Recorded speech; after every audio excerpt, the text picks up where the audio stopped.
So I'm here in the Prague National Technical Museum, and we have this giant metalworking hammer behind me. And where is it? So right there, it's a gear that spins around and it lifts the hammer up so it can strike the anvil. And if you look at it, you can see the axe marks from where this replica was cut and how it was straightened up.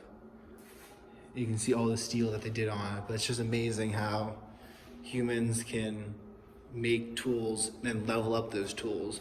Because in order to make this, you first needed an axe.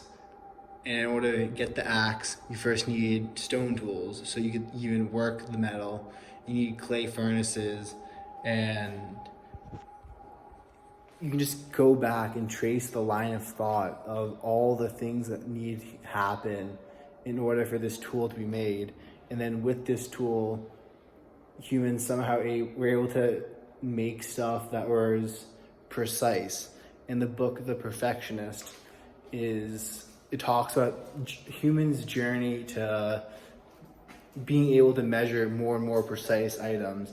And it's an incredible book to read. And there's also the YouTube channel, Stuff Made Everywhere, Anywhere, something like that. And the guy goes through the timeline and he'll make an item.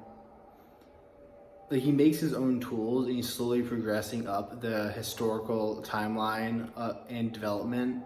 So I think one of his last videos, he did this watermill powered saw that Da Vinci sketched, but he made the wood, like he hand cut the wood in order to make the saw itself.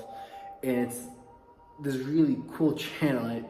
It helps you appreciate what went into the most basic of things that we see around us and how amazing it is. Like, we have flat metal. Like, do you know how far humans had to come to even work with metal, but also make it flat? Like, we used wooden and stone tools, which in themselves are organic and non-flat and unique. And now we can craft things like microchips that are so precise.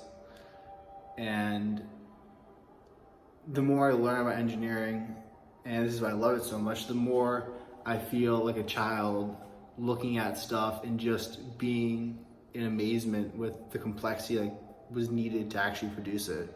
And I greatly enjoy just looking around at the world and taking something as basic as a hand railing or a doorknob or a lock, and then looking at it, looking for the tool paths that you can see, looking for the casting marks, looking for the tooling and the chatter and the surface finish, and then seeing how they're all made. Does it have any pitting? If it has pitting, it's going to probably be cast. But you just keep looking and understanding the processes that went behind something. And it gets to the point where you're taking something apart and you can glance at a piece, and just by the little indicators you see, you get a glimpse at the bigger machine and the bigger process behind the development. It's like the Sherlock Holmes quote that from a drop of water, one should be able to determine the existence of both a waterfall and an ocean. And for me, it's like from one tiny bolt or nut that you look at, I can see the tool marks and imagine what the tools must be in order to actually make marks like that or mass produce the pieces. And I love studying the manufacturing of how this all goes together.